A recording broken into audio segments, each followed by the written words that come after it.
En nombre de la Academia les doy el saludo a todos ustedes y tengo que disculparme porque no estamos en nuestro mejor momento. Como ven, tenemos ocupado esa sala y por eso han tenido que entrar por esta otra puerta. Esperamos que esto se solucione rápido y, por supuesto, sabéis que la asociación tiene, y todas las asociaciones del puerto tienen abierta esta casa para lo que necesiten. Y, bueno, pues dar la enhorabuena a Betilo por todo lo que estáis haciendo y, en concreto, por esta conferencia que tiene una pinta estupenda. Así que yo no tengo nada más que decir. De nuevo, bienvenidos a esta casa y para lo que necesitéis estamos a vuestra disposición. Muchas gracias.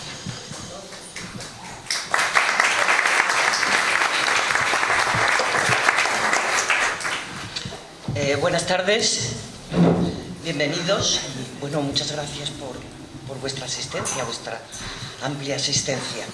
Hoy nuestra asociación Betilo ha cambiado la sede habitual en la que desarrolla sus diálogos sobre patrimonio y centro histórico y nos hemos trasladado a esta sala de la Academia de Bellas Artes Santa Cecilia. Este cambio tiene un propósito especial, que es sumarnos a la celebración del 125 aniversario de esta histórica institución.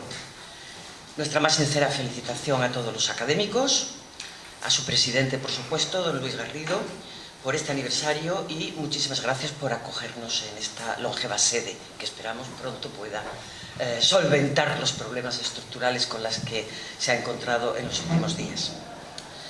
El tema de este diálogo, el túmulo 1 de la necrópolis de las Cumbres, es decir, la necrópolis del poblado fenicio del castillo de Doña Blanca, es de excepcional relevancia y enorme interés. Por vez primera se van a exponer en público, fuera de los círculos académicos, los resultados de una investigación que ha sido muy fructífera, pero también larga, compleja y dificultosa. Larga por el impresionante volumen de datos y materiales que nuestra ponente ha tenido que procesar. Casi 70 tumbas, con miles de piezas de cerámica, de metal, de hueso, restos de carbón, restos de fauna, correspondientes a los ajuares de los enterramientos, a los materiales localizados fuera de las tumbas y a los restos depositados en el momento de su clausura, en el que se realiza un gran banquete colectivo. Compleja por ser la primera vez que un túmulo de esta cronología, estamos hablando del siglo VIII a.C., con una secuencia temporal única sobre la evolución de estas prácticas funerarias y el impacto del contacto con los fenicios en la región, es analizada no solo desde el punto de vista arqueológico, sino desde el punto de vista histórico-cultural, ritual y simbólico. Y dificultosa. La investigación ya era en sí misma, inherentemente era difícil, pero se hizo aún más dificultosa debido a los obstáculos que de forma deliberada y por razones completamente ajenas a la propia investigación ha planteado la propia administración autonómica durante el desarrollo de los trabajos, especialmente en lo que se refiere al estudio de materiales. Hasta el punto de que la ponente ha tenido que acudir a la oficina del Defensor del Pueblo Andaluz. Es una paradoja que la institución que tiene la obligación de proteger y fomentar el estudio de nuestro patrimonio sea la que en ocasiones más difícil lo hace. El resultado de este riguroso y extenso trabajo de análisis ha culminado en la tesis doctoral de la ponente, leída en la Universidad Autónoma de Madrid el pasado mes de febrero, dirigida por los profesores Alfredo Mederos y Diego Mata, y con un tribunal compuesto por acreditados catedráticos y especialistas, que debido a las muchas novedades y aportaciones sobre el conocimiento de fenicios, indígenas y tartesios en la Bahía Gaditana, le ha concedido la más alta cualificación de cum laude. La presentación en público de estos resultados es, por tanto, el momento en el que se cumple la misión esencial de la arqueología interpretar y divulgar esta compleja página de nuestra historia para el conocimiento general. ¿Y quién mejor para ello que lo haga su propia protagonista, la doctora Carmen Pérez Pérez, cuyo currículum les voy a resumir brevemente? Es licenciada en Prehistoria y Arqueología por la Universidad Autónoma de Madrid. Cursó estudios en la Universidad de la Sorbona, en París, concretamente en la Escuela Práctica de Altos Estudios, donde asistió a seminarios de epigrafía fenicia y púnica, de hebreo antiguo y técnicas de joyería orientalizante e ibérica. Asimismo, realizó varios cursos intensivos de antropología física y paleopatología en el Instituto Anatómico Forense de Madrid. Profesora entre 1995 y 1998 en la Universidad de Cádiz, en la Facultad de Filosofía y Letras. Desde 2005 trabajó como arqueóloga de gestión en la Unidad de Arqueología de la Gerencia de Urbanismo del Ayuntamiento de Jerez, hasta la extinción de la unidad en el año 2012, con diversas intervenciones arqueológicas en toda la ciudad, incluido el propio Alcázar. Capacitada con carné oficial de la Junta de Andalucía como profesional de la difusión del patrimonio arqueológico y del patrimonio histórico. Es miembro del grupo de investigación UN-152 de la Universidad de Sevilla. Desde 1997 es miembro de la Junta Directiva de la Asociación Amicenes, que muchos de ustedes conocen, con fines de conocimiento del patrimonio andaluz, organizando todas las actividades y ocupando diversos cargos. Asimismo, ha participado en congresos, simposia, ha impartido conferencias y tiene un amplio número de publicaciones, tanto de carácter científico como divulgativo. Pero sin duda lo que aquí quiero destacar, y creo que es conocido por la mayoría de los presentes, es su vinculación al yacimiento arqueológico del castillo de Doña Blanca, siendo sin duda, junto con el profesor Murmata, la mejor conocedora de este enclave. Y ahí no creo que haya nadie que lo conozca mejor. Incorporada al equipo en 1981, a partir de 1982 ha sido subdirectora de todas las campañas de excavación realizadas, no solo en la ciudad, sino también en el entorno, en la necrópolis, en el poblado de las Cumbres, donde está la bodega, y en el poblado de la Dehesa de época calcolítica. Desde sus inicios y hasta la actualidad, y estamos hablando de 40 años, más de 40 años, ha trabajado permanentemente en la clasificación, dibujo y estudio de los materiales procedentes de todas estas intervenciones. No me cabe duda que en la actualidad es una de las mejores especialistas en cultura material fenicia que tenemos en nuestro país. Yo, sin más, le cedo la palabra. Pues muchísimas gracias.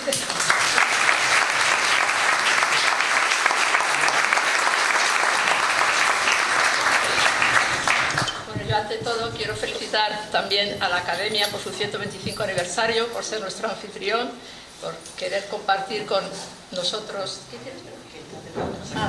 Sí, perdón. Por inaugurar, por el honor que tengo de inaugurar los diálogos de patrimonio y casco histórico. Siempre se me olvida, se lo he dicho antes de empezar. Sé que son diálogos de patrimonio, pero la segunda parte siempre se me olvida. Pero para mí es un honor inaugurar su nueva temporada, que supongo que llegará hasta el verano, todos los cursos. Pues nada, sin más, voy a empezar para no perder mucho tiempo. He querido empezar esta conferencia, he querido dedicarla, mejor dicho, a María Eugenia Aubet, que es la profesora que, curiosamente, y digo curiosamente porque cuando se empezó a excavar el túmulo 1, era la única que había excavado túmulos de esta misma categoría, digamos, de esta misma tipo de tumba colectiva y en necrópolis.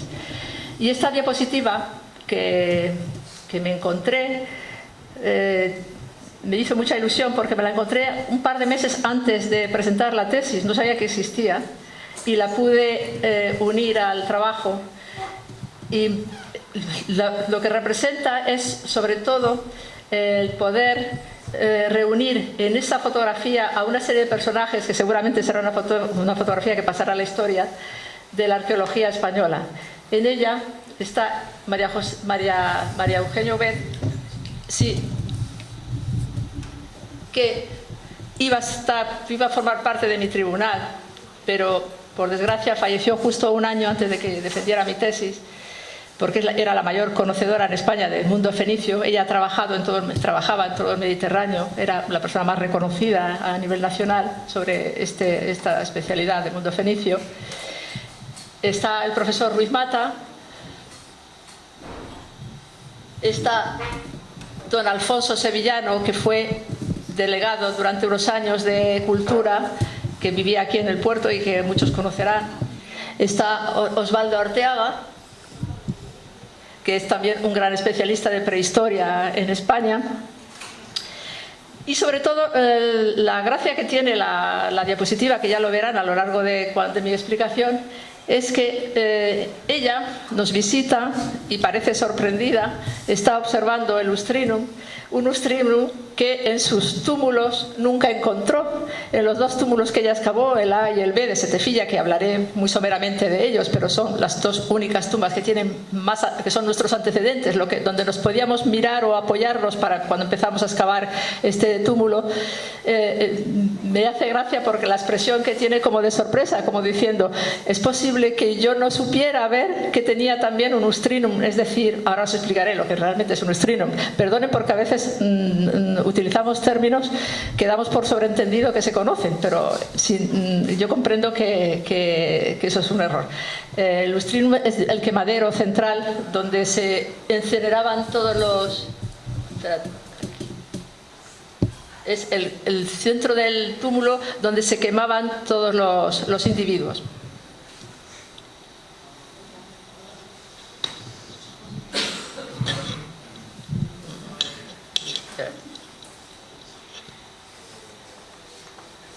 No sé,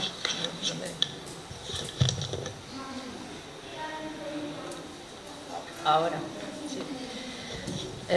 La geografía determina siempre un yacimiento. Un yacimiento nunca se pone al azar y nunca es importante o no lo es si no tiene que ver con la zona en donde se ha ubicado. En el caso de nuestro túmulo, está situado al fondo de lo que era la antigua bahía, en la zona del castillo de Doña Blanca, enfrente de la ciudad del castillo de Doña Blanca, junto a la isla de Eritilla y al templo de Melcar. A esa trilogía, que ya desde el año 99, en una revista en Complutum, el profesor Ruiz Mata ya empezó a intuir que sería lo que realmente conoceríamos como Gadir, y no solo la isla de Gadir, que es la que aparentemente ha conservado su nombre. Pero no podíamos obviar la gran ciudad del castillo de Doña Blanca, es la gran ciudad amurallada en el siglo VIII, ni tampoco los restos que luego aparecieron en Chiclana de la ciudad del Cerro del Castillo. Todo ello forma parte de lo que fue la ciudad o el enclave de Gadir antiguo en época fenicia. No.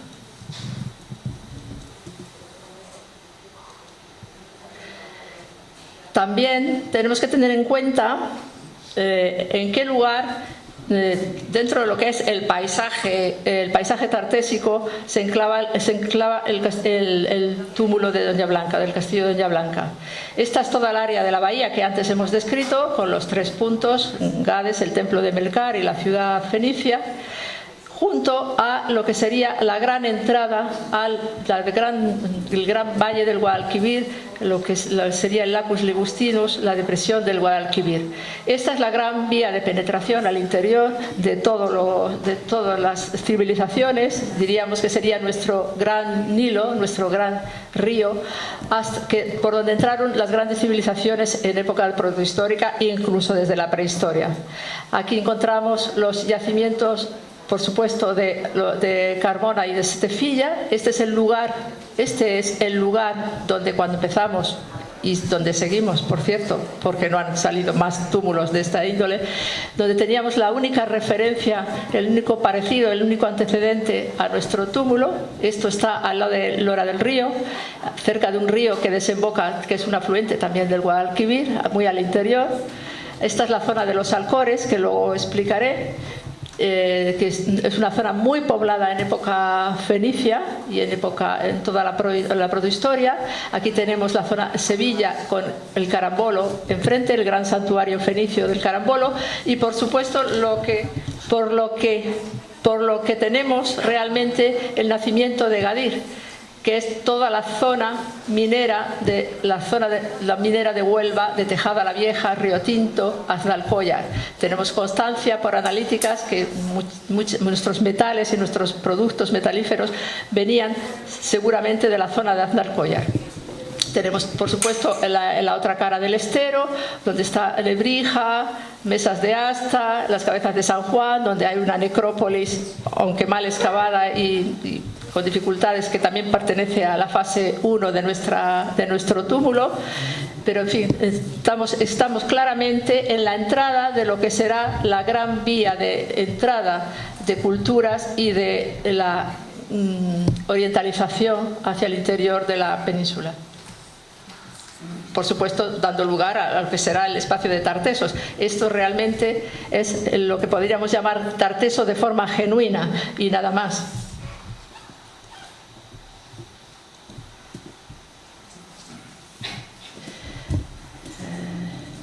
No sé, esto... vale. Esto es un breve plano, porque tampoco puedo entrar mucho en detalle, pero estos eran los dos túmulos, el túmulo A y el túmulo B, que conocíamos y teníamos como el antecedente o el paralelo más inmediato a lo que para nosotros era el túmulo 1 cuando empezamos a excavar. Este es el túmulo A, el túmulo B, y estas son las dos plantas. Son dos túmulos muy similares en cuanto a distribución de las tumbas, a su estructura. Uno de ellos en un momento dado se construye una cámara para un señor principal, una tumba principesca en el centro que destruye parte del túmulo.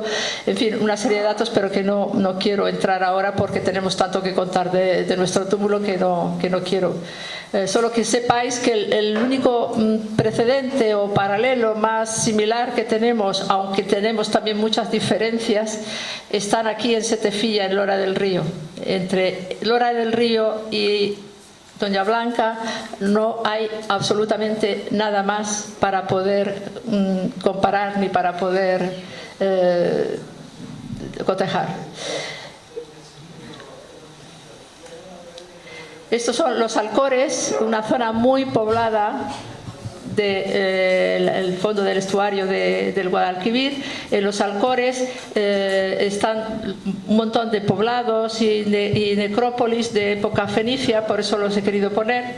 Los Alcores, como sabéis, es un accidente geográfico que es una especie de cordillera pero amesetada, con ríos cada X metros con condiciones muy favorables para la habitabilidad y que dan a unos valles de una gran riqueza, que son el valle del río Corbones y que da al valle del Guadalquivir, de una gran riqueza. Esta zona es una de las zonas que inmediatamente después de asentarse los fenicios en la zona más costera se van adentrando y tenemos cantidad de necrópolis, de pequeñas necrópolis, asociadas a pequeños poblados que serán muy interesantes, pero de un momento un poquito posterior a nuestro túmulo.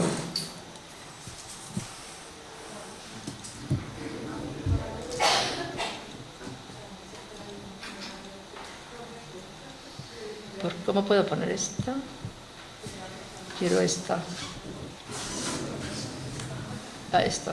Mejor aquí. Sí, mejor aquí. Voy a darle aquí mejor. Este es ya volviendo a nuestro territorio, es un plano muy interesante que nos ilustra de cómo estaba habitada la llegada de los fenicios en nuestra zona de la comarca del Puerto de Santa María, Sanlúcar de Barrameda, toda la campiña nuestra. Es una zona, como ven, muy habitada, con muchos pequeños poblados, que serán seguramente todos los que vendrán a la ciudad de Doña Blanca poco a poco, cuando se vayan instalando y se vayan afianzando esta ciudad.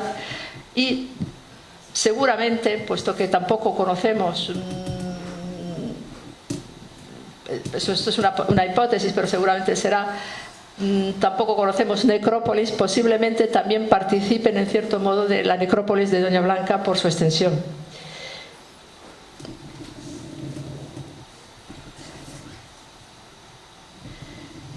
La ciudad de Doña Blanca, ustedes ya la conocen, es una gran ciudad amurallada, con hasta tres grandes proyectos de muralla, con todas sus reparaciones y con todas sus fases, que tiene dos puertos, un puerto de Occidente como era normal y otro puerto oriental, uno aquí,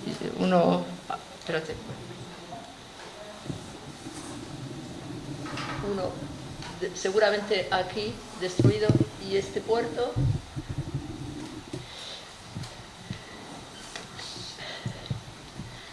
es una ciudad con una vida desde el siglo VIII al siglo III antes de Cristo, con poblamiento luego islámico esporádico, y una ciudad que tiene también un poblamiento del segundo milenio que pasa al su lado, que también pasa por debajo por la base que también sobrepasa en los niveles por la base por debajo de la ciudad. No quiero extenderme en lo que es la ciudad de Doña Blanca porque sí, diría mejor. Ahora ya estamos en nuestra necrópolis, la necrópolis donde hemos podido excavar este túmulo 1. Es una necrópolis extraordinaria, es una necrópolis que ocupa casi 100 hectáreas, que tiene núcleos y zonas de diferentes épocas. Seguramente, como tenemos noticias de enterramientos del cobre, tenemos también zonas de hipogeos del segundo milenio en las zonas más rocosas, y también muchos túmulos de todas épocas también.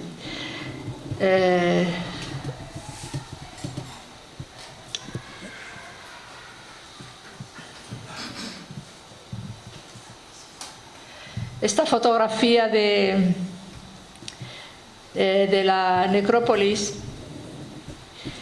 es única, es el vuelo del 56, el vuelo americano del 56-57, que nos ilustra como de una forma extraordinaria de la cantidad de túmulos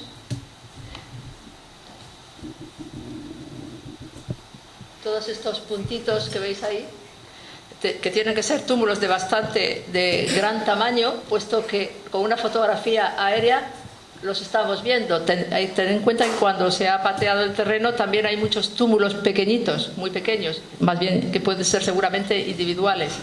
Pero en este caso, todos estos, es verdad que es una fotografía que se hizo antes de que se pasara el canal de regadío, que seguramente habrá destruido a algunos, y también es una fotografía que se ha hecho antes de la cantera que ha destruido también gran parte del poblado del siglo III, de la ciudad del siglo III. Esto ya no existe, pero es maravilloso poder ver cómo era realmente la ladera. Todo esto ahora mismo es cantera, solo tenemos la cúspide, que es donde está la bodega, esta bodega del siglo III, y los dos puertos.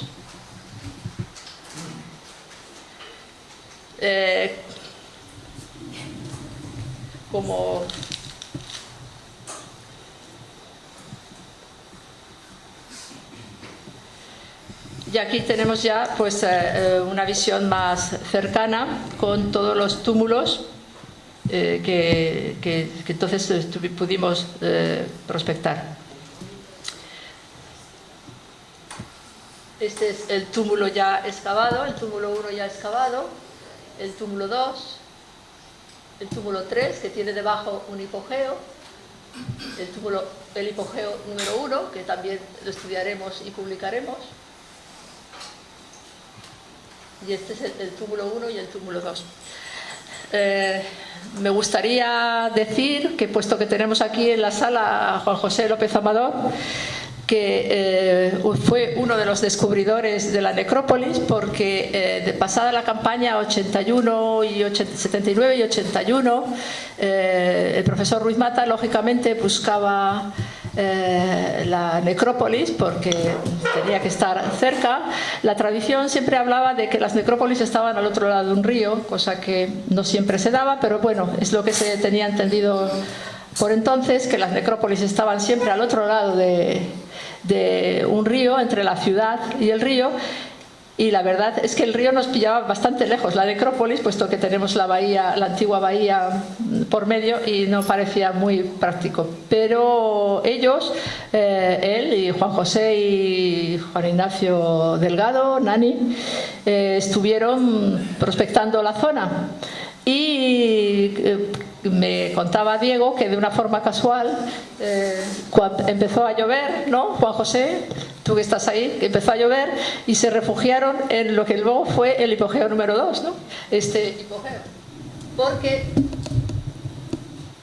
este hipogeo siempre ha sido utilizado por las gentes del lugar, a veces incluso lo he visto lleno de basuras, pero bueno, esa cueva se utilizó para habitar gente, y entonces ellos se refugiaron y se dieron cuenta que estaban dentro de un hipogeo, y le hicieron un pequeño croquis y lo mandaron, ya escribieron a Diego, le llamaron por teléfono y rápidamente pues se dieron cuenta de que estaban en un hipogeo antiguo.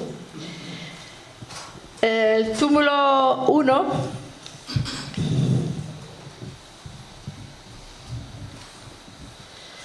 en el túmulo 1 estuvimos excavando durante el año 84 y 85 2 campañas.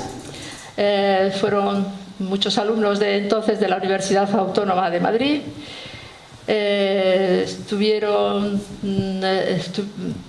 Hicimos todo lo posible para que poder excavarlo con más precisión que lo que sabíamos del túmulo A y B de Setefilla, porque parecía que nos faltaban datos, y aplicamos un sistema lo más preciso posible. Se abrieron, en vez de los túmulos A y B, se abrieron con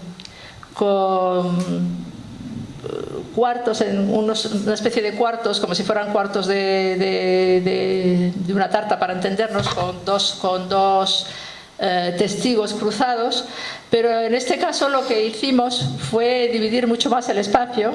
Eso complicó más la excavación en muchos aspectos, pero luego a la hora de recoger datos nos dio muchísimos más datos, porque eso hizo posible que tuviéramos muchísimas más lecturas, muchos más perfiles para poder leer y reconstruir lo que allí había pasado. No se nos iba nada, puesto que estaba absolutamente todo registrado con los dibujos de los perfiles. Esto es una muestra de los cortes que se iban haciendo.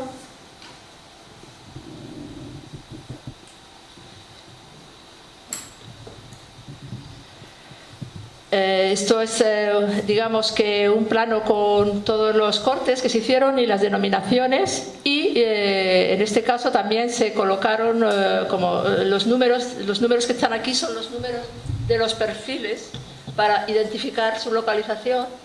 El perfil 9, que llegaba desde aquí hasta aquí, el perfil 10, el principio y el final del perfil, para localizarlo en el plano. Todos estos perfiles, lógicamente, son imágenes de todo lo que allí ha sucedido. Aquí tenemos un ejemplo del resultado de esos trabajos. Lógicamente, son lecturas, son como los perfiles geológicos, pero en nuestro caso son perfiles arqueológicos, donde se reproduce todo lo que ha sucedido, toda la estratigrafía y todo lo que ha hecho.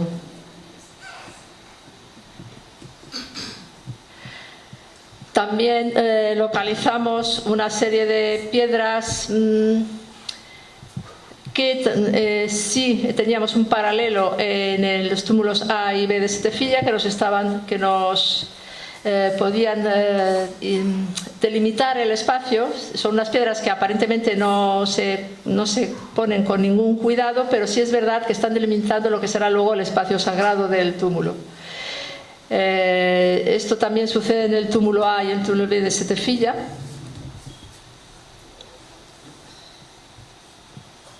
Bueno, ahí tienen todas las tumbas de forma muy esquemática. Son las numeradas y el lustrinum central, ¿sí? Y el lustrinum, que es el crematorio central.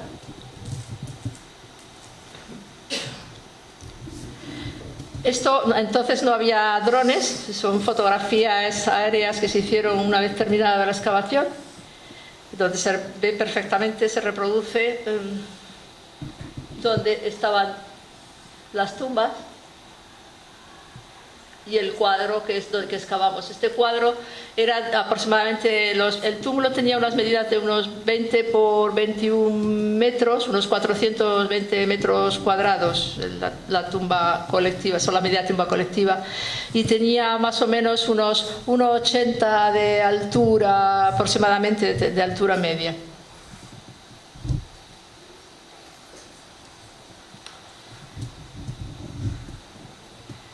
Los enterramientos nos suelen aparecer en condiciones no muy mejorables. Normalmente son vasos que se hacen para el enterramiento. Muchas veces están poco cocidos o están plenamente encajados dentro de las oquedades, y es muy difícil poderlo sacar de una pieza. Normalmente, y por ello, siempre estuvimos con un restaurador a pie de excavación, porque si no, no se hubiera podido reconstruir la mayoría de las formas. Y aquí tenemos precisamente a Juan José, que fue el restaurador que se formó precisamente en aquellos años para poder trabajar con el túmulo. Y gracias a él pudimos hacer bastantes dibujos que no se hubieran podido hacer. Algunas veces incluso teníamos que dibujar con la propia tierra, porque sabíamos que una vez que se desmontara la tumba, eso no iba a poder ser posible. Entonces, esto ha aumentado sobre todo el tiempo de trabajo, porque cuando se terminó la campaña hubo muchísimo tiempo de reconstrucción y de restauración, porque no se podía trabajar si no era restaurando los vasos.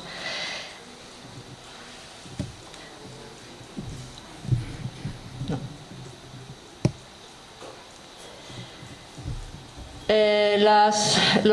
Las tumbas se colocaban en tienen diferentes formas de colocar los vasos. Algunas veces se aprovechaba una oquedad natural. Otras veces se excavaba exclusiva para colocar el vaso en su interior.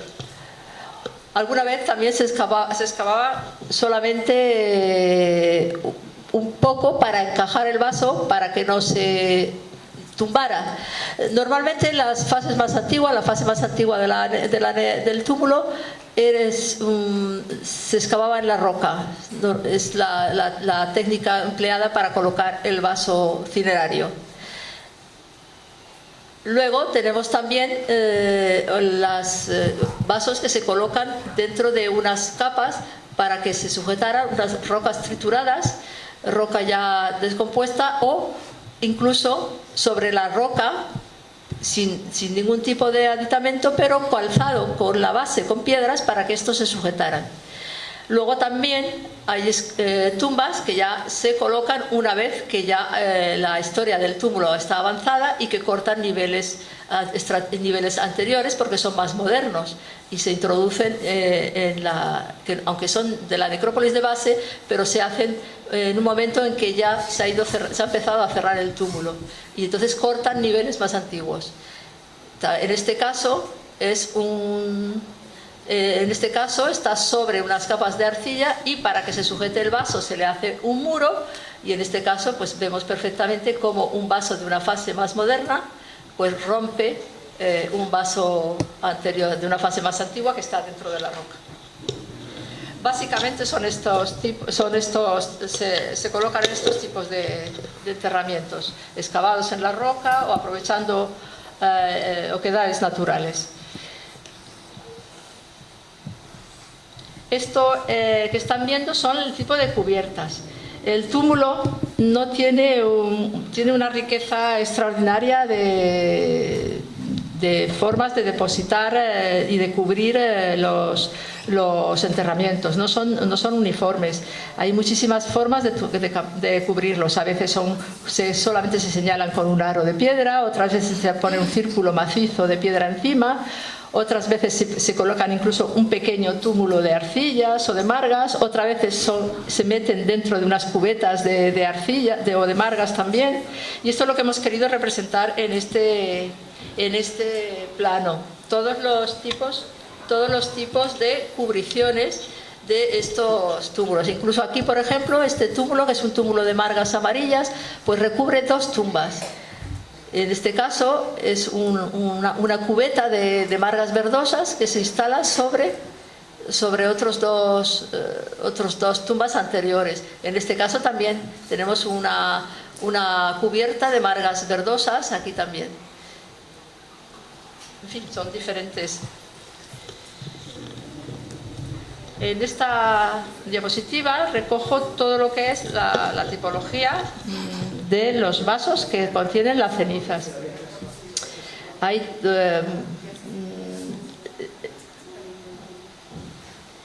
estos son los vasos de la primera fase, porque el túmulo lógicamente tiene una cronología, tiene una estratigrafía horizontal. El túmulo tiene una duración de aproximadamente un siglo. Entonces hay una evolución que podemos ir viendo a lo largo de los enterramientos, de cómo ha ido evolucionando la necrópolis y los vasos y la tipología de los vasos. Eso también nos va a permitir conocer otro tipo de informaciones. Este caso, la fase 1, el vaso bicónico, es de la fase 1, la fase prefenicia. Siempre que aparecen este tipo de vasos, normalmente hay muy poco metal y no tenemos ninguna constancia de que haya todavía contacto con el mundo fenicio. Cuando aparece el metal es bronce exclusivamente. Aquí tenemos una evolución de vasos de acampanados que luego que darán lugar a los vasos chardón, de ollas grandes, como las ollas de cocina, pero de gran tamaño. Este es un tipo excepcional. Están recogidos aquí todo lo que son los tipos, pero de los vasos que han tenido las cenizas de los muertos. Y estos son los vasos orientales, los 8 vasos, 8 urnas que han contenido restos de fenicios en las necrópolis. Estos son los vasos de la población indígena y estos son los vasos seguramente de la población fenicia.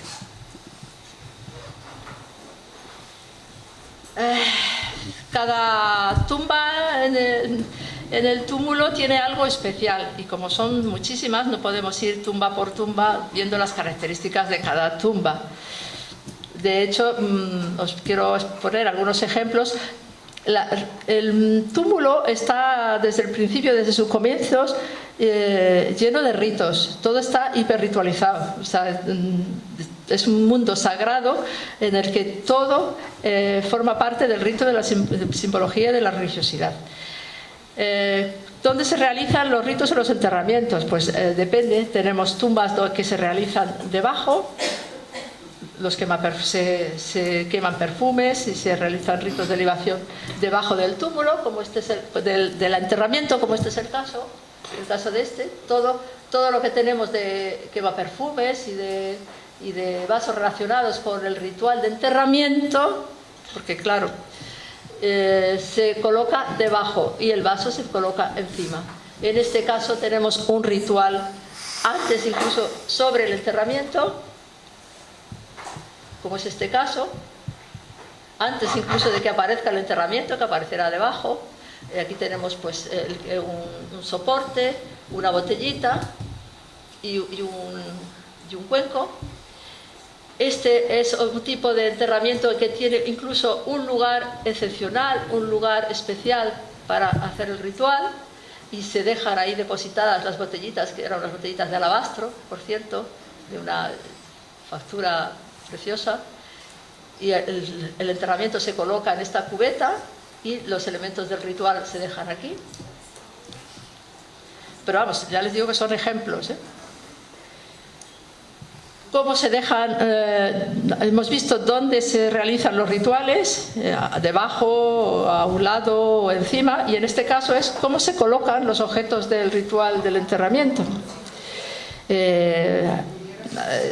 Una vez realizados los ritos para el enterramiento, en este caso tenemos un caso en el que se coloca la botellita y los objetos del rito se colocan debajo del vaso. En este caso, que es el caso de varios, se rompen los fragmentos y se colocan alrededor del vaso principal. Y en este caso, que es una de las tumbas fenicias, el vaso se coloca en una oquedad chiquitita, como oculto, al lado y alrededor y los quemaperfumes se colocan alrededor del vaso principal, del vaso con las que contiene las cenizas.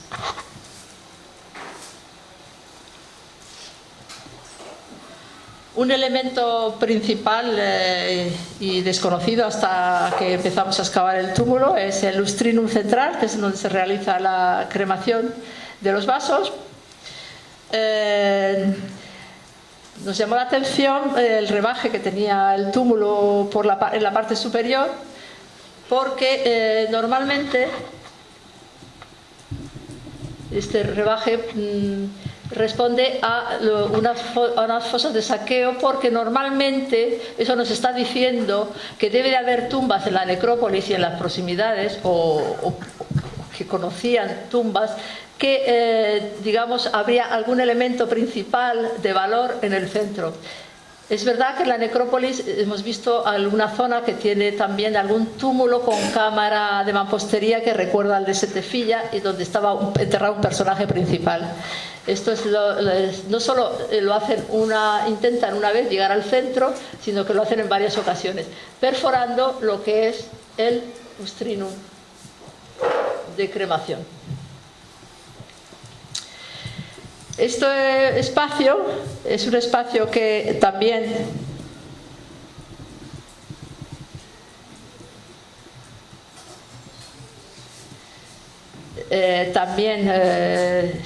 se cerrará con una serie de ritos. En principio se excava no solo la pira central donde se quema el muerto, sino que también hay un recinto alrededor, que luego veremos en planta, que se marca en la roca. Y como la roca lógicamente tiene su cuota natural, a veces para poder cerrar el recinto pues se rellena con roca triturada, o incluso se colocan piedras haciendo un círculo, porque es importante señalar cuál es el espacio donde se va a quemar el muerto. También en un momento dado se construye un muro solo en un lado, en el lado norte, un muro de adobe, que no sabemos cuál es la razón, posiblemente pueda ser para facilitar la cremación debido a los vientos o alguna razón, pero se construye un muro al norte, un muro de adobe sobre la roca. El cierre cuando se acaba la actividad, el cierre de la pira también se hace de una forma metódica y sistemática, no se deja abandonado, sino que se deja una capa, la última capa de ceniza de la última cremación, y luego se elabora una capa de piedras trituradas de una dureza extraordinaria que sellan totalmente lo que es el quemadero. Encima hay una capa de arcilla roja, y esto ya son los restos de las fosas y del relleno ya del tumular.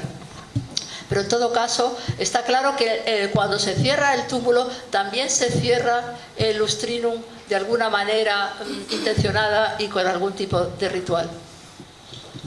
Gracias.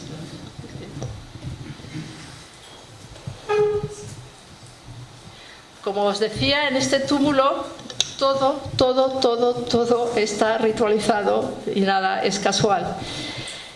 Sobre la roca empezamos a detectar manchas que todas se identificaron, lógicamente, todas se estudiaron, y son manchas, lógicamente, que de diferente naturaleza. Algunas responden a libaciones o a ritos que se hacen sobre tumbas, como esta. De hecho, el círculo negro que tienen ahí debajo,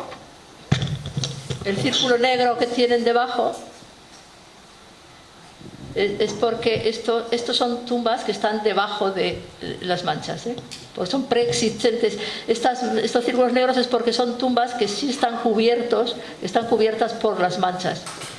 Estas son posteriores. En este caso, pues se corresponden con tumbas. No todas, en este caso no sabéis muy bien, también hay hogueras. Esta, por ejemplo, es una mancha que ya está fuera del túmulo, en la que vimos unos arneses de caballo, pero que es de época turdetana y no tiene nada que ver con el túmulo, pero también se registró, porque no se ha registrado absolutamente todo. Y la mancha que está alrededor del lustrinum, lógicamente, aunque está sobre la roca, es moderna, porque es la del último momento, cuando se cierra el túmulo, son las cenizas que quedan de las últimas cremaciones. Y en esta zona localizamos también un ritual, porque seguramente también se hizo un ritual sobre esta mancha, una libación. Tenemos una copita con su botellita. Y la que más nos llamó la atención es esta enorme mancha,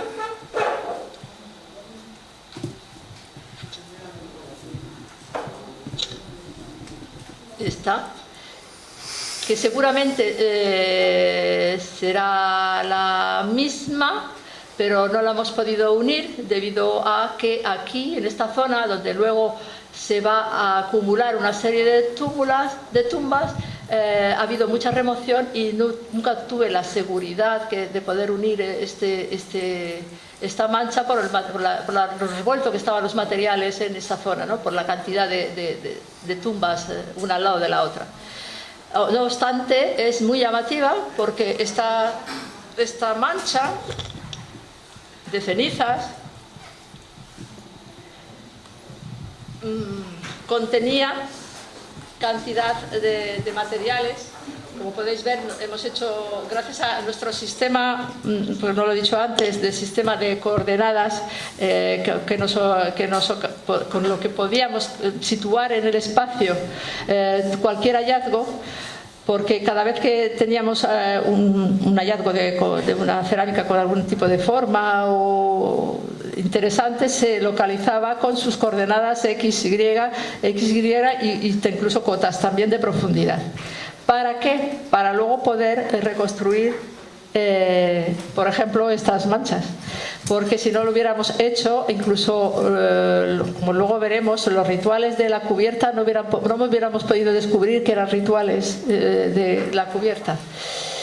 Esta mancha, que es muy voluminosa, en la que queda cantidad de copas, es la mancha donde aparecen por primera vez todas estas copas finas, de paredes muy finas y dibujos geométricos de una calidad excepcional, que nos están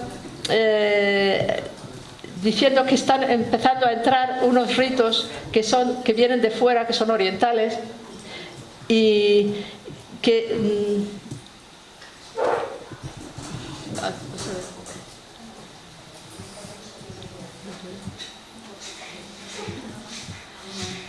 bueno, básicamente lo que sí les quería decir es que nosotros, si tenemos abundante material, tenemos que pensar que era mucho mayor, porque todas estas materiales, una vez que se han usado, se echan al fuego, con lo cual nosotros lo que dibujamos y lo que recuperamos es lo que ha quedado de la destrucción. Cuando se hace el ritual de libación, todo se echa a una hoguera y lo que podemos dibujar es lo que realmente ha quedado sin desintegrar.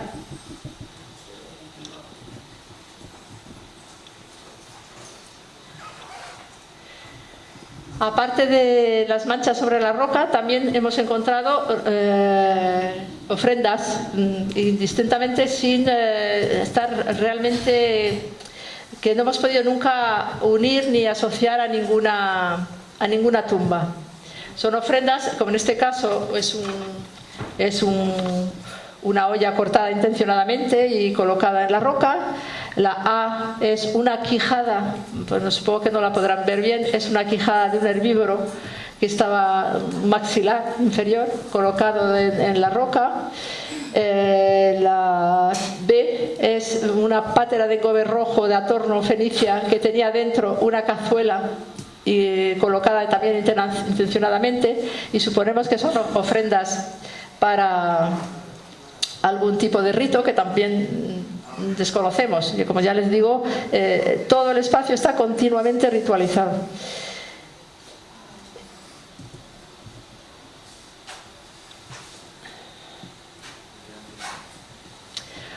Una vez que se decide, por la razón que sea, que ya no debe de enterrarse nadie más, se van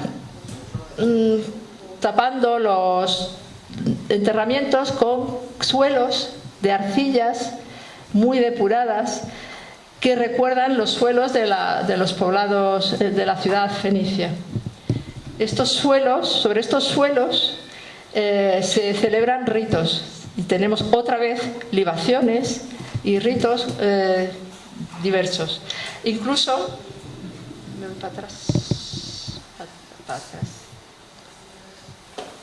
para atrás.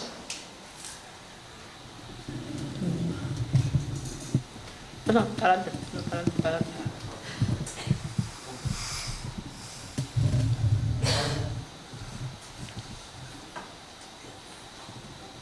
No, siguiente. Ahora está. No solo se cubren con una sola capa de arcilla, sino que a veces incluso se colocan dos capas de arcilla. Hemos visto superposiciones de capas de arcilla. Y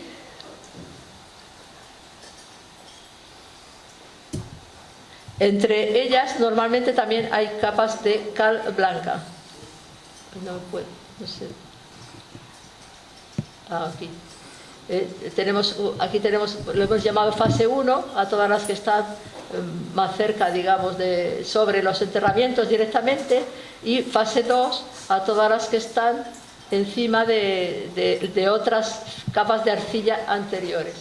Aquí lo que he hecho ha sido superponer todas las capas de arcillas quemadas encima de las manchas que también estaban sobre la roca, para que os hagáis una idea de la complejidad de ritos que hay en este espacio de 400 metros cuadrados.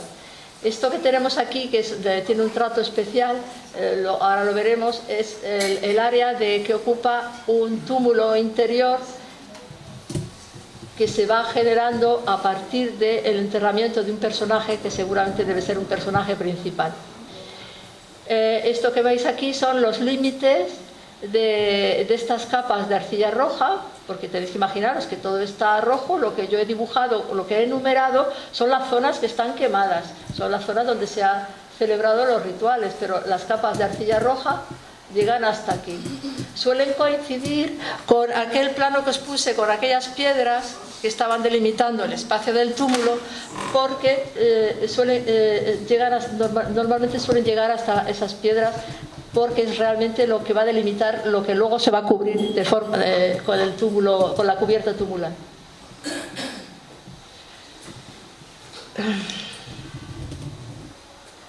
Aquí tenéis estas capas de arcilla con las zonas quemadas, para que de una forma más gráfica os hagáis una idea. Veis que es un rojo intenso. Y aquí tenéis, en esta zona incluso se cubrió después con una capa roja, antes de cubrir con el relleno tumular, se le volvió a poner una capa roja, en este caso sin quemar, para cubrir estos rituales. Y volvemos otra vez a los rituales que se elaboran con copas, quemaperfumes. Este es el material que normalmente encontramos en los rituales. Incluso hay trozos de ollas. Las ollas se deterioran mucho, entonces normalmente lo que nos aparece son trozos muy pequeñitos de ollas porque se desintegran, cazuelas a mano y todas estas copas de paredes finas con los quemaperfumes.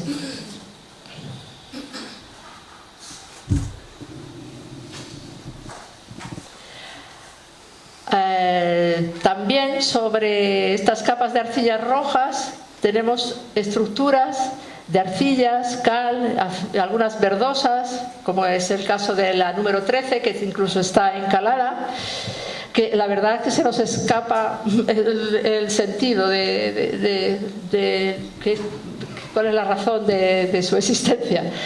Pero es posible, aunque tenemos más en el lado oeste de Lustrinum, es posible que también las hubiera del lado oeste, pero este lado está más destruido por las fosas de los saqueadores, entonces no se han conservado, solo se ven en los perfiles, pero aquí los tenemos y la verdad es que estaban también recubiertas de cal, seguramente no se verían como rojas, sino que tenían una cubrición de cal,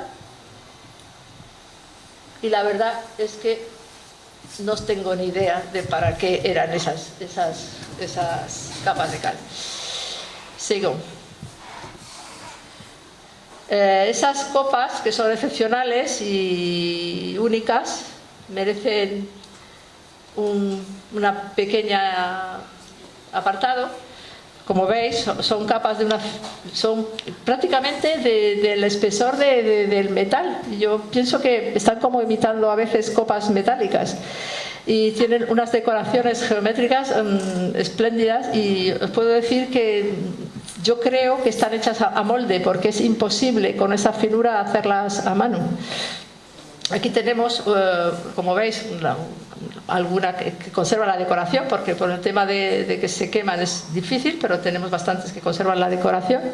Y aquí tenemos dos reconstrucciones de unas de las que tenemos más datos para poder reconstruir, son copas geométricas. Aquí tenéis otras dos. Y aquí tenéis quemaperfumes, que son también unas piezas que tenemos una tipología muy variada, enorme cantidad, porque está también unido a todo este tipo de rituales de libación. Lógicamente, en estas arcillas rojas, donde ya no se están viendo las tumbas porque se está pisando sobre los enterramientos, tendrán que ver con celebraciones de culto a los muertos, que se celebrarían antes de cerrar ese cementerio. El caso del túmulo interior es un caso extraordinario, porque en un espacio pequeño, y debido, pensamos, a la instalación de una tumba bastante importante, se empiezan a crear una serie se empiezan a enterrar una serie de personajes que van creando una superposición y una historia de capas y de una estratigrafía de tumbas superpuestas. Quiero llamar la atención sobre todo en que justo antes de colocar la tumba, de colocar la tumba principal,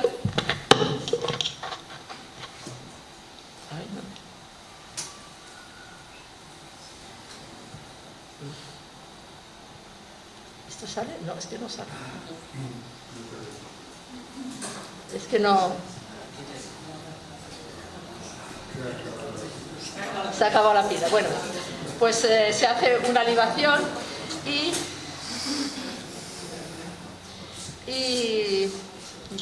junto a ella se coloca una capa de arena de playa, que esto es muy interesante porque es un acto de purificación para preparar el terreno para colocar esa tumba que os he dicho que parece importante, de alguna sacerdotisa o de principesca. Es un espacio... No puedo señalar aquí, no puedo. Bueno, es un espacio pequeño en el que se acumulan las tumbas y además su colmatación, cuando se decide cerrar, hay una estructura encima que no puedo señalaros. La vemos mejor aquí. Una estructura de adobes que se coloca encima a modo de monumento funerario y que se destruye al cerrar ese túmulo con su capa de arcilla roja. Se destruye. Sobre esa estructura, sobre esa señalización del túmulo secundario, se coloca una piedra. Esa piedra que está colocada intencionadamente nos recuerda muchísimo a los rituales que se hacen incluso hoy en día en el mundo judío, de colocar una piedra sobre el enterramiento. Entonces pensamos que realmente esto es un precursor de lo que se está haciendo incluso hoy en día en el mundo judío, que al fin y al cabo es el mundo de la Biblia, es el mundo semítico, es el mundo... Y ellos creo que no tienen muy claro cuáles son los orígenes de por qué se coloca una piedra cualquiera, que no es un betilo, sobre una tumba.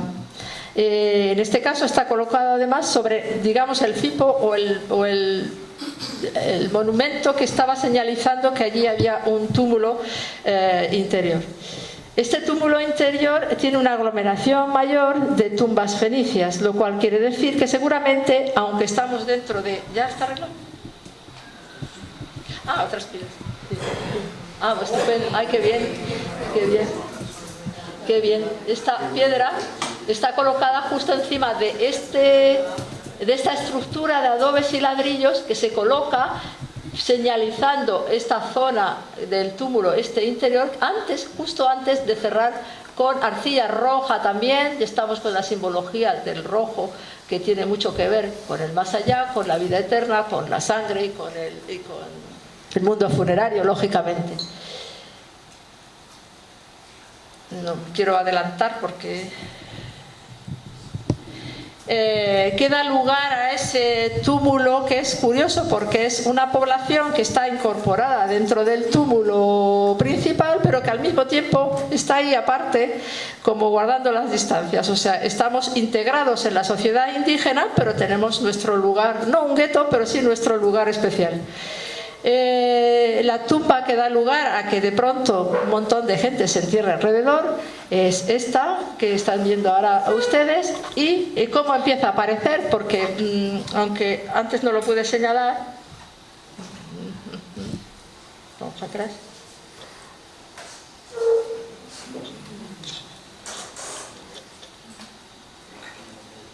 Yo quiero ir para atrás. ¿Vas aquí? No. Bueno.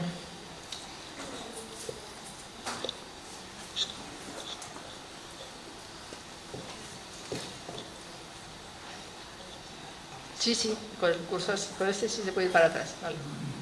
Vale. Vale. No, estás yendo para adelante. Estoy yendo para adelante. Vamos para atrás.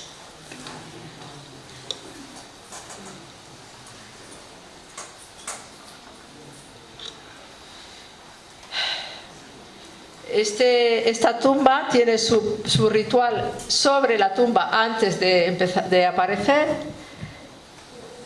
que consiste en una libación con un soporte, una copa, en este caso una copa a mano y una botellita. No, ya está. Esta es la tumba en su lugar. No solo tiene, yo creo que esta es la anterior, ¿no?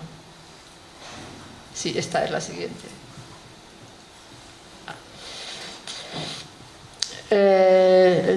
Tiene un doble círculo de piedra, un muro especial para colocar todos los vasos donde se vuelve a hacer algún rito de libación, y este círculo superior donde antes hemos visto la libación.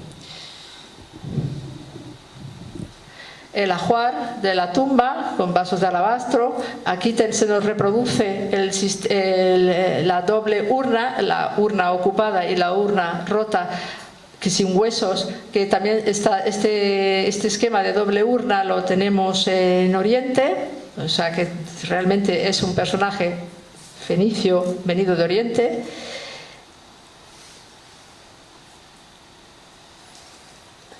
No. con elementos, es la única tumba que tiene elementos de marfil. La reproducción, la existencia de conchas marinas nos está diciendo que seguramente, porque lo hemos comprobado en todo el túmulo, estemos hablando de algún personaje femenino.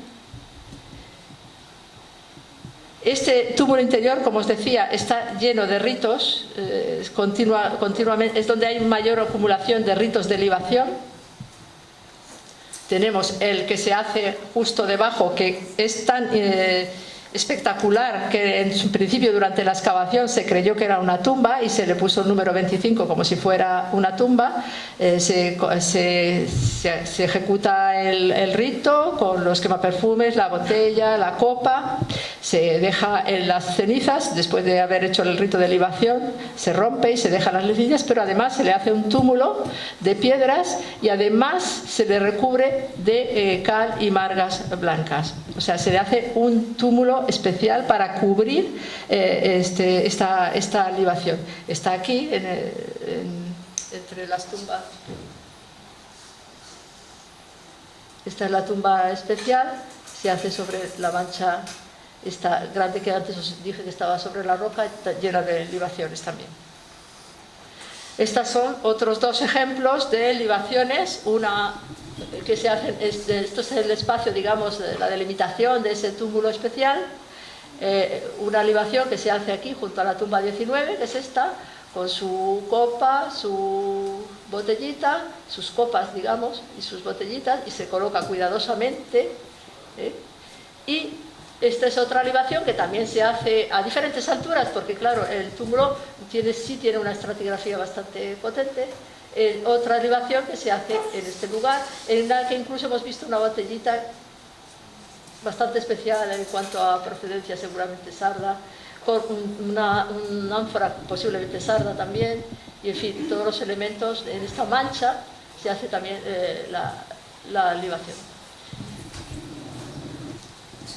Estas libaciones no están asociadas a ninguna tumba en especial, son simplemente ritos que se van repitiendo continuamente cada vez que algo sucede, y supongo que tendrían sus fiestas y sus celebraciones continuas.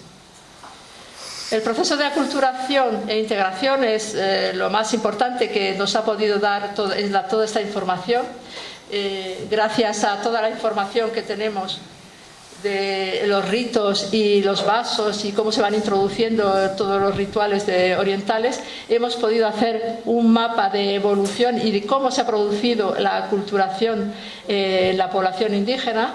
Eso es muy importante porque en el poblado es más difícil, aunque también por los datos que nos puede dar una ciudad podemos sacar el grado de integración de la población, el grado de interacción de la población con las poblaciones orientales, pero claro, en el mundo del más allá, en el mundo funerario, es donde realmente la persona demuestra si se acoge a toda esta ideología y a esta simbología. Y gracias a los ajuares y a las tumbas y a los restos, a los vasos y a la tipología, hemos podido ver cómo poco a poco se va introduciendo la ideología oriental en esta zona y va delimitando lo que va a ser la ciudad de Gadir, lo que va a ser el ámbito gaditano. Este plano, que es muy representativo, podemos ver cómo evidentemente la fase más antigua es la fase, estas tumbas en negro son las fases más antiguas, las fases que se entierran antes de los primeros contactos de los fenicios. Luego tenemos una fase marrón, que es una fase en la que ya no tenemos esos vasos bicónicos que veíamos antes, que son de la fase antigua, ni teníamos ya unos vasos globulares que son muy antiguos, pero ya empezamos a tener vasos acampanados, unos vasos que nos empiezan a recordar lo que van a ser los vasos chardones. Y en esas fases empiezan a introducirse ya poco a poco lo que es la tecnología.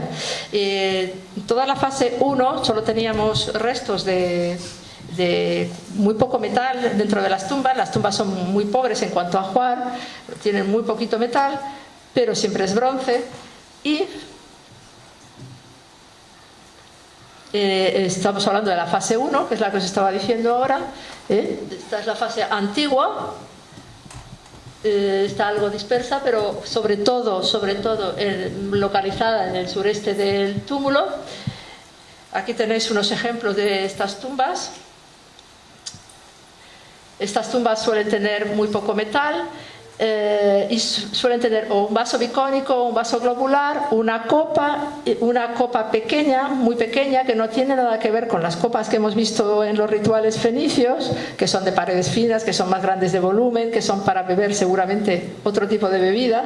Estas copas no tienen nada que ver, son unas copas que tienen 11-12 centímetros de diámetro, y esas cazuelas que normalmente suelen ser las tapaderas de las tumbas.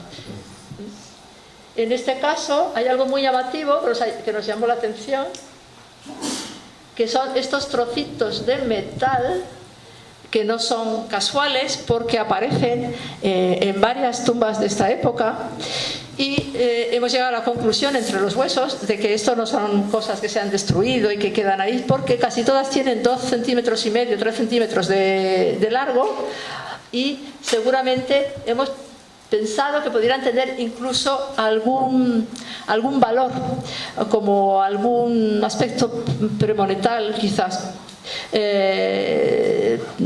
Si os recordáis, ya muchos siglos después, sabéis que normalmente en las tumbas se ponen alguna moneda, pero en este caso es como un valor que se debe de llevar al más allá para ofrecer a alguien. Tenemos que tener en cuenta que en esta época hay muy poco metal, y el metal es un bien muy valioso.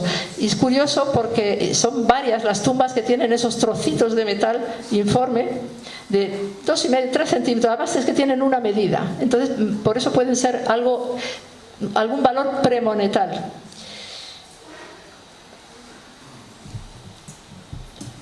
Esto es un ejemplo ya de las tumbas fenicias, de las puramente fenicias, que están cerca del túmulo interior pero fuera están. Y esto es un ejemplo, porque poner solo un ejemplo lógicamente, de una tumba de un personaje indígena totalmente ya integrado en la cultura fenicia. ¿Por qué lo digo?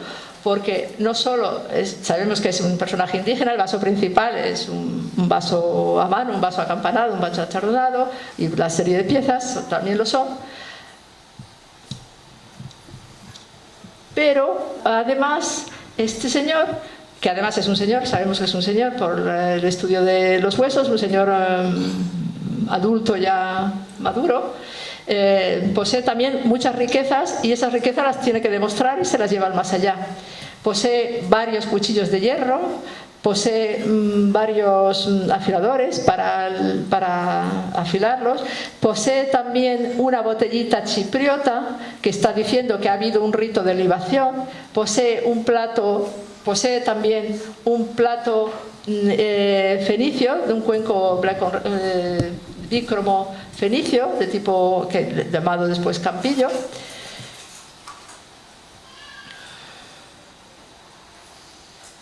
Posee una gran fíbula, además de gran tamaño, una gran fíbula de doble resorte. Posee también un broche de cintura bastante arcaico, de un garfio pero bastante arcaico, y posee pues aros de metal, pulseras, así que una serie de elementos que nos están diciendo que tiene un estatus bastante elevado. Hay una fase de enterramientos más evolucionados, que es la que corresponde con lo que luego vemos en los Alcores, en el Valle del Guadalquivir, cuando ya el mundo fenicio está penetrando al interior, que es este tipo de tumbas que normalmente aparecen en estratigrafía y que tienen asociado, y eso es muy frecuente en toda la zona del Cruz del Negro, en la zona de Carmona, los Alcores que os enseñé antes, en la cornisa del interior del Guadalquivir, que tienen asociado un vaso indígena acampanado con una urna fenicia de adorno. También tiene elementos de prestigio, puesto que tiene, solo nos queda, porque lógicamente se habrá incinerado, tiene el asa de haber tenido alguna cajita que seguramente sería de marfil, las fíbulas, es decir, una serie de elementos. Y estas tumbas normalmente están en estratigrafía, normalmente cortan estratos posteriores. última fase. Y llegamos a la cubierta tubular, que nos dio una gran sorpresa, porque pensábamos en un principio que lógicamente se cubriría con una serie de tierras y para cerrar lo que es el túmulo, pero no es así. La cubierta tubular tiene muchísimo material que no ha llegado allí casualmente. Todo procede de tumbas que tienen que ser de allí mismo, que por alguna razón que no sabemos tienen interés en que también se integren en ese túmulo. Es más, la tipología de las tumbas, de los restos de tumbas que tenemos dentro de la cubierta tubular es casi o más variada que las tumbas que están in situ en la necrópolis de base.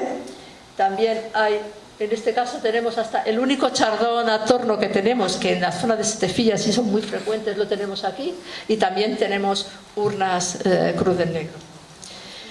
Eso nos está diciendo que por alguna razón se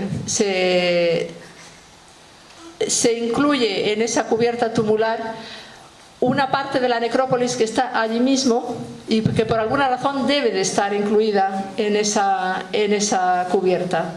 No sabemos cuál es la razón por la que se hace esa cubierta, porque el momento en que se hace esa cubierta tubular, cuál es la razón por la que se cierra en ese momento ese túmulo. Lo que sí hemos podido saber, gracias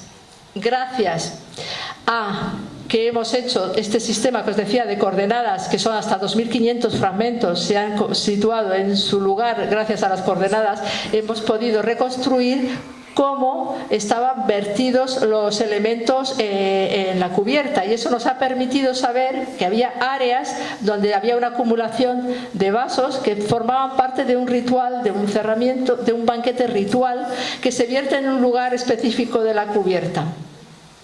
En este caso, el más llamativo es el vaso de más de 1 metro de alto que se encuentra en toda esta área, en la zona norte disperso, que hemos podido reconstruir gracias a que lo teníamos localizado cada fragmento, y también un soporte de gran tamaño, más de lo normal, que nos está hablando de un ritual colectivo.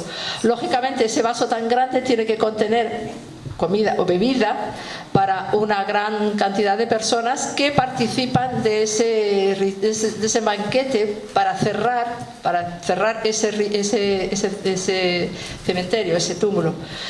Acompañando al vaso aparecen ánforas. Curiosamente, no teníamos ninguna ánfora en los enterramientos de base, salvo la ánforita de una de las tumbas fenicias, pero entre los materiales de la necrópolis de base no hay ánforas, ni siquiera de los rituales que hemos visto en las capas de arcilla hay ánforas, lo cual quiere decir que esas ánforas han sido las que han traído los elementos, el vino o lo que se haya tomado para hacer ese banquete final, ese banquete ritual.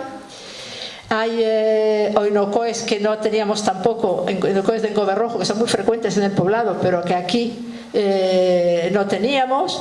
Hay elementos nuevos, jarras trilobuladas del centro mediterráneo, con una serie de elementos que son conocidos por especialistas y que no he querido traer aquí porque no ha lugar, pero que nos están diciendo, bueno, muchísimas copas, por supuesto, porque nos están hablando de que hay un rito colectivo de una gran comunidad que se reúne para cerrar ese cementerio, por las razones que desconocemos.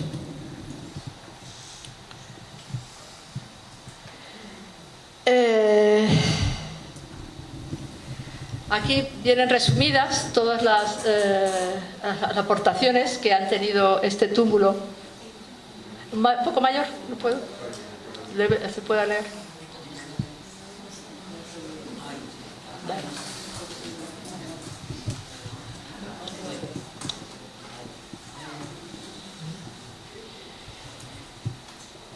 Las aportaciones de este túmulo a la protohistoria y al ámbito sobre todo de la historia de Cádiz han sido muy importantes.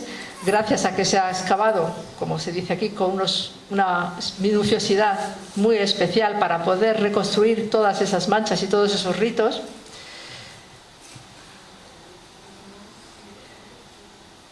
El túmulo A y el túmulo B de Setefilla, lógicamente, ustedes no lo conocerán, pero los que sí lo conocen, porque en la sala que son profesionales saben perfectamente que solo se hizo un catálogo de tumbas, pero lo curioso, lo extraño es que no hay ningún ritual en esos túmulos, cosa que no sabemos si es porque no se supieron ver o porque realmente no hay. Sospechamos que estamos al interior, muy al interior de la costa, y toda esa creencia religiosa no cala en los lugareños de la zona de Lora del Río, y solo se adoptan elementos tecnológicos como los cuchillos, como las fíbulas, como la tecnología metalúrgica, que es lo que les interesa, pero que no le abren sus puertas de esa forma tan como sucede aquí en la costa. Y tampoco le debe de interesar a los fenicios llegar más allá del comercio, de comerciar con ellos. No les hace falta, digamos, atraérselos a su religión ni a su historia, porque no les interesa tampoco su territorio, sino simplemente en cuanto es un territorio para el comercio y para... Es un espacio funerario que es un proceso de estratificación en el tiempo, es una historia que dura aproximadamente un siglo. Se ha conocido el tema de un espacio, digamos, del túmulo interior, que tampoco era un tema conocido, no sabemos de ninguno más.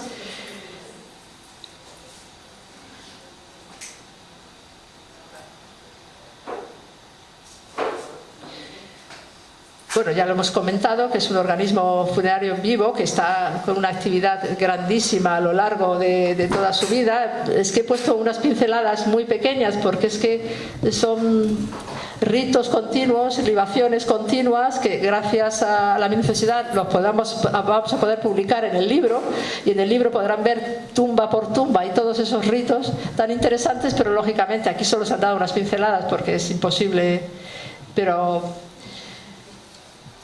Y hemos conocido, gracias a este túmulo, esto para pasar para abajo, bueno, ya hemos terminado, ¿no? Gracias a este túmulo hemos conocido rituales que no se conocían en la península y que se han podido registrar aquí por primera vez. Y por supuesto, lo que es muy interesante también y único también es poder haber confirmado el ritual de cerramiento, porque María Eugenia Obed también comprobó que en el relleno de sus túmulos había muchas tumbas vertidas, pero ella lo interpretó de otra manera, porque como se construyó una cámara posteriormente, pensó que eso había sido que habían revuelto las tumbas que estaban en la base y que se habían echado por encima. En este caso no es así, con lo cual es realmente preciso, se puede decir que había una intencionalidad de recoger una necrópolis que estará en los alrededores junto a ellos y incluirlos en ese túmulo por una razón que se nos escapa. Y sobre todo muestra con claridad lo que son los componentes étnicos, culturales de la Agadir fenicia, los fenicios más los indígenas, y el proceso de integración, que eso se dice muy rápido y muy fácil en un parrafito, pero que es muy difícil de demostrar en arqueología, casi imposible si no tienes este regalo del túmulo 1 que te está permitiendo ver cómo se van introduciendo la ideología y la religiosidad y las costumbres en el poblamiento del territorio del puerto de Santa María y de la bahía de Cádiz. Algo os quería decir también, no tenemos, son las únicas tumbas que tenemos del siglo VIII en toda la bahía de Cádiz, porque la necrópolis de Cádiz, que es muy grande, por ahora evidentemente no hay tumbas más allá del siglo VI, finales del 7 quizá, 7, 6 para acá.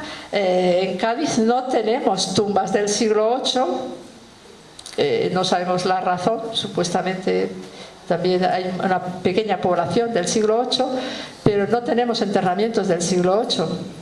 Tampoco hay túmulos en el resto del poblamiento, que pensamos que esta sea quizás la necrópolis de un gran territorio, posiblemente, porque Juan José, tú que conoces el terreno del puerto de Santa María, ¿necrópolis tenemos? No. Y es posible porque justo es el momento de esos poblamientos y seguramente a lo mejor se entierran en Doña Blanca, ¿no? La necrópolis de Doña Blanca, entre otras cosas porque seguramente vendrán a trabajar a la ciudad de Doña Blanca. Mesas de asta en la necrópolis tampoco hay túmulos, aunque Esteve los buscaba desesperadamente, pero no hay. Es un tema que se queda ahí. Habrá que excavar otro túmulo para ver algunas problemáticas que ha planteado aunque ha solucionado muchas cosas, lógicamente ha dejado en el aire otras que nos vendrá muy bien cuando se excave un túmulo, otro túmulo que habéis visto en fotografía aérea, que hay montones, a ver que si nos puede solucionar este tema.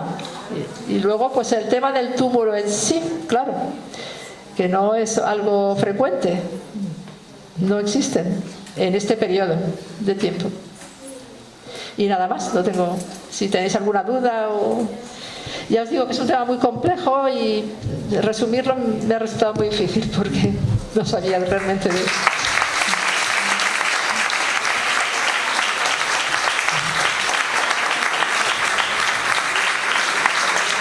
Soy consciente que se me han olvidado cantidad de detalles, pero es que todos esos ritos tienen cantidad de detalles y es muy difícil.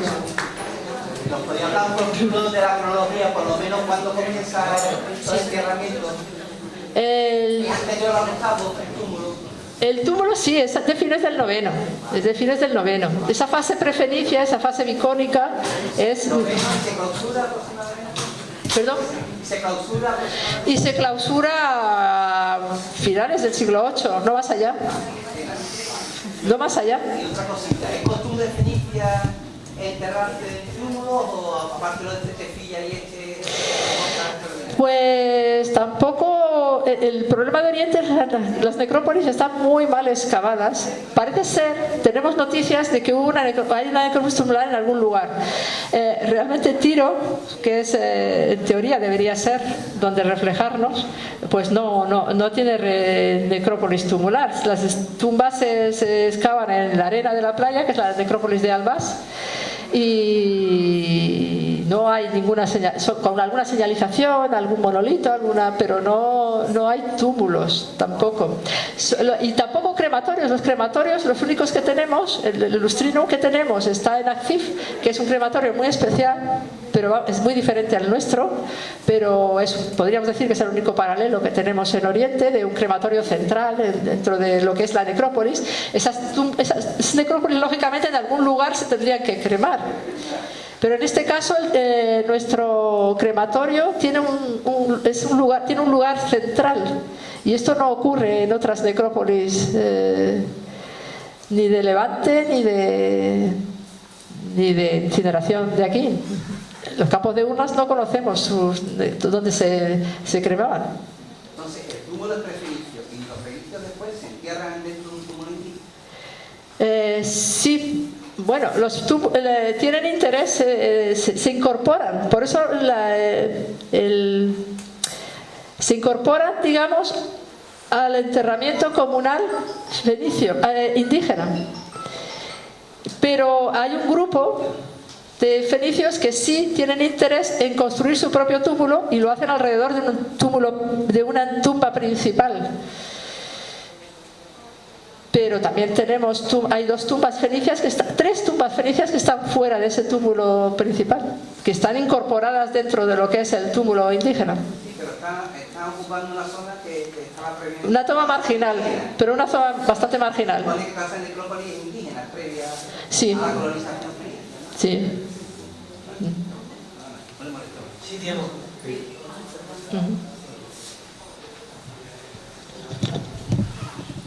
Sí me gustaría hacer alguna precisión por el interés del tema. Porque, claro, se ha expuesto aquí un tema muy complejo, complejísimo y muy complejo de simplificar en una hora y con una serie de diapositivas. Y sobre todo porque no es solo los elementos, sino la conceptualización de esos elementos en términos históricos. Era complejísimo. vuelta, es evidente. Pero a mí me gustaría dejar claro una cuestión. El que piense que los fenicios vinieron en bandadas despoblando las ciudades fenicias está equivocado, absolutamente. En la zona del Mediterráneo y la zona del Atlántico, para empezar, no son iguales. O sea, no se puede hablar de fenicios. Es un error, que lo leeréis en el libro que estoy terminando. Y con datos. Los fenicios, por ejemplo, de la zona de Málaga, nada tienen que ver con aquellos que fundaron Gadir. Eso para empezar. Provenían de otros sitios. ¿Cómo puedo decirlo? Pues sencillamente a través de los rituales religiosos. Porque la religión son aquellas manifestaciones que más definen lo que es la cultura de un pueblo. El ritual religioso, aquello que hace posible que el hombre esté en relación con las divinidades en las que vive, y nosotros igual actualmente, aunque esas divinidades se han sustituido por el móvil, por el dinero y por las vacaciones. Por ejemplo, eso es religioso también, desde el punto de vista de la filosofía, ese ideal de vida. Eso es importante. Claro, ella ha expuesto aquí cantidad de temas de una importancia excepcional que no se conocían, y lo ha dicho, de lo que es la descripción. Hemos pasado en el libro a la explicación, y la diferencia es como subir la Torre del Oro, la Giralda en Sevilla, desde la puerta de entrada. No es lo mismo. Describir es muy fácil, explicar es muy complejo, porque se requieren unos conocimientos obvios, evidentes, y esto es lo que ella ha ido expresando ahí. Y el tema de Gadir. El tema de Gadir es otro tema complejito, pero lo voy a resumir. En otro libro, evidentemente, que va también para Almuzara, porque el tema de Gadir es una isla muy pequeña donde las excavaciones no han dado la dimensión de lo que es una gran ciudad. Era un imposible metafísico y además acuático, porque en ese momento no existía demasiada agua para la posibilidad de una existencia de una sociedad numerosa. Eso es un hecho incontrovertible, que por romana, el acueducto, pues es obvio que resuelve ese problema. Pero en época fenicia, en el siglo IX, siglo VIII, eso no se puede resolver. ¿Qué es lo que significa Gadir? Lo que no a veces creemos necesario, porque no le damos importancia. Las ideas de la etnicidad, un lugar donde un fenicio que vive 4.000 kilómetros se puede enterrar en un lugar sagrado que evidentemente él lo tiene como suyo propio, con dos divinidades que son las propias. Aquel que se crea que se puede vivir al margen de la religión está soberanamente equivocado. Ni el comunismo abandonó la idea religiosa, y lo puedo demostrar porque es de una facilidad tremenda. Lo religioso, otra cosa es la teología y otra cosa son las cuestiones metafísicas derivadas de las fenomenologías religiosas en torno a las deidades, que es la teología al fin y al cabo. La religión es otro elemento, aquello que vincula. Eso es lo que este túmulo ha ido mostrando. Un solo túmulo ha ido resolviendo problemas de muchos años que eran preguntas sin respuestas, y ahora evidentemente son respuestas con una serie de preguntas. Claro está, no entienden por qué puede. Si es que son tantos detalles que en el libro se podrán